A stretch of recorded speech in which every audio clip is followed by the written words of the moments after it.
কাতারে একটি সামরিক হেলিকপ্টার দুর্ঘটনায় 7 জনের সবাই নিহত হয়েছেন। এর মধ্যে 3 জন তুরস্কের নাগরিক।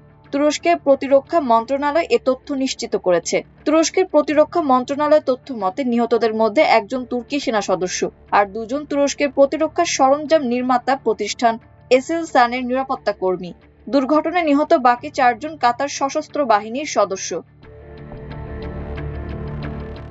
তুরস্ক আরও জানিয়েছে, কাতার এই দুর্ঘটনা তদন্ত করে দেখছে। এর মাধ্যমে দুর্ঘটনার প্রকৃত কারণ জানা যাবে। আজ রোববার ভোরে কাতার জানিয়েছিল, নিয়মিত দায়িত্ব পালন করতে গিয়ে যান্ত্রিক ত্রুটির কারণে তাদের একটি সামরিক হেলিকপ্টার দুর্ঘটনার কবলে পড়ে। এতে 6 জন নিহত হয়, একজন নিখোঁজ রয়েছে। তখন দেশটির প্রতিরক্ষা মন্ত্রণালয় একটি বিবৃতিতে নিহতদের নাম প্রকাশ করে।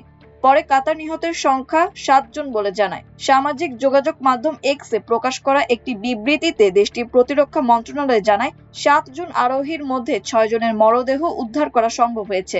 পরবর্তীতে এক বিবৃতিতে কাতার নিশ্চিত করে, নিহতদের মধ্যে 2 জন তুর্কি বেসামরিক নাগরিক এবং একজন তুর্কি সেনা সদস্য ছিলেন।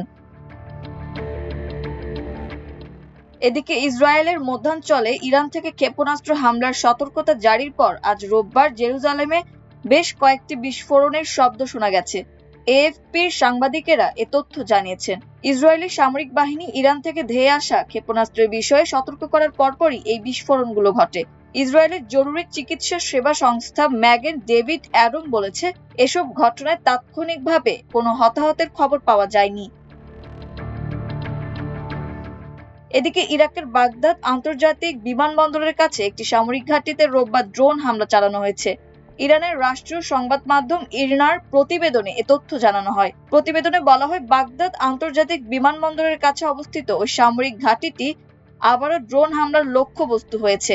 ওই কম্পাউন্ড অতীতে মার্কিন সামরিক বাহিনী ব্যবহার করত বলে প্রতিবেদনে উল্লেখ করা হয়েছে।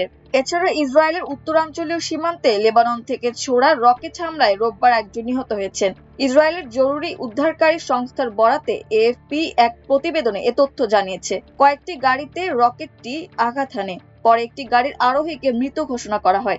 স্থানীয় ফায়ার সার্ভিস জানিয়েছে, রকেটের সরাসরি আঘাতে 2টি গাড়ি দাউ দাউ করে জ্বলতে দেখা গেছে। মাল্টিমিডিয়া ডেস্ক, আমার দেশ।